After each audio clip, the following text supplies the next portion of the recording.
না এখনো আসে নাই, কুরবানির কাস্টমার এখনো আসে নাই, কেননা যে আরো দিন আছে তো সামনে, এই কারণে কিনতেছে। কাস্টমার না সারানো আর কি পাইকাররা কিনতেছে, বাংলাদেশে বিভিন্ন জায়গায় অনেক ধরনের হাট আছে, পাইকাররা কিনে না। আমাদের এখানে কোনো জাল টাকা কোনো নাই, আর কাছে জাল টাকা শনাক্ত করার জন্য আমাদের নিজস্ব মেশিন আছে। নিরাপত্তা আলহামদুলিল্লাহ যথেষ্ট ভালো আছে। সুপ্রিয় দর্শক, নিয়ে এলাম টাঙ্গাইলের ভুইয়াপুরের ঐতিহ্যবাহী গোবিন্দাসী গরু হাটে। এখানে কুরবানির পশু ক্রেতা বিক্রেতাদের সুবিধার জন্য গ্রহণ করা হয়েছে সকল প্রকার প্রস্তুতি। গোবিন্দাসী পশু হাট ইজারাদার এর দাবি, এখান থেকে পাইকারি ক্রেতারা কিনে নিয়ে দেশের বিভিন্ন শহরের হাটবাজারগুলোতে বিক্রি করবে। রবিবার 9 জুন সরেজমিনে উপজেলার গোবিন্দাসী পশুর হাট ঘুরে দেখা যায় সারি সারিভাবে দাঁড়িয়ে আছে ছোট বড় বিভিন্ন প্রজাতির গরু। এর মধ্যে বিদেশি গরুর তুলনায় দেশি গরু কয়েক গুণ বেশি। 1 থেকে 2 লাখ টাকার মধ্যে বেশি বিক্রি হচ্ছে গরু। বিক্রেতাদের দাবি, পশু খাদ্যের দাম বৃদ্ধি পাওয়ায় পশুপালনের খরচ অনেক। পশু কিনতে আসা ক্রেতারা জানান, দাম একটু বেশি হলেও হাটে পর্যাপ্ত গরু থাকায় আমরা নির্বিঘ্নে কুরবানির পশু কিনতে পারছি। কুরবানির কাস্টমার এখনো আসে নাই, কেননা যে আরো দিন আছে তো সামনে, এই কারণে কিনতেছে না। কিন্তু 2-4 দিন গেলে আরো কিনবো। আমরা 10টা বিক্রি হয় নাই, এখন নাই, কাস্টমার কম। দাম দর করতেছে, দাম বেশি হলো 90, আচ্ছা 70। কাস্টমার না সারানো আর কি দাম তো মোটামুটি ভালোই আছে। আসছিলাম তো নিয়ত করে 8টা কেনার জন্য আমরা 5-7 দিন আসছি। মোটামুটি একটা দাম দর করছি, 2টা দাম দর করছি। একটা কইছি 2 লাখ, আর একটা হলো 1,50,000।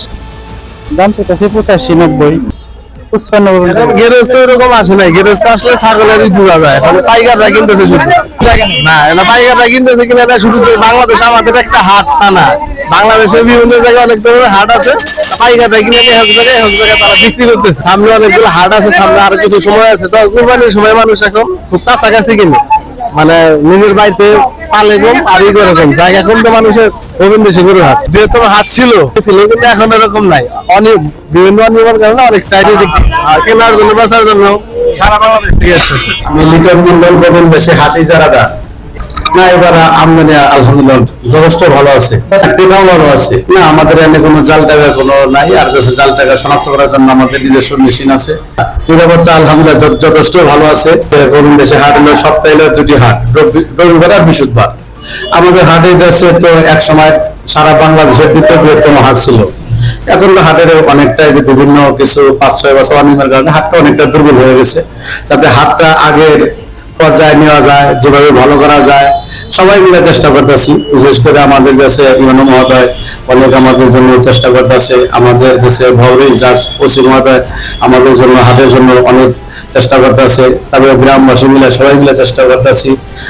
আমাদের চেয়ারম্যান আছে, হ্যাঁ বলতেছে হাটের জন্য যাতে কিভাবে হাটটা ভালো বানানো যায়, সবাই মিলে আমরা একসাথে চেষ্টা করতেছি। আমরা আশা করতে পারতেছি যে আগামী হাটটা ভালো করতে পারবো। এই চেষ্টা করে যাতে বাংলাদেশের মধ্যে 2য় বৃহত্তম হাটটা করা যায় আগের মতন। উপজেলা প্রাণী সম্পদ কর্মকর্তা ডক্টর সুকুমার চন্দ্র দাস জানান, এবছর উপজেলায় প্রায় 70,000 কুরবানির পশু প্রস্তুত রয়েছে। এর মধ্যে 9,000 গরু, 8,000 ছাগল ভেড়া রয়েছে। আমাদের উপজেলায় কুরবানির জন্য প্রয়োজন 4 থেকে 5,000 পশু, যা প্রয়োজনের তুলনায় 3 গুণ কুরবানির পশু প্রস্তুত রয়েছে। বাকি পশুগুলো বিক্রির জন্য বিভিন্ন পশুর হাটে নিয়ে যাওয়া হবে। মোহাম্মদ সোহেল, সময়ের কাগজ নিউজ, টাঙ্গাইল।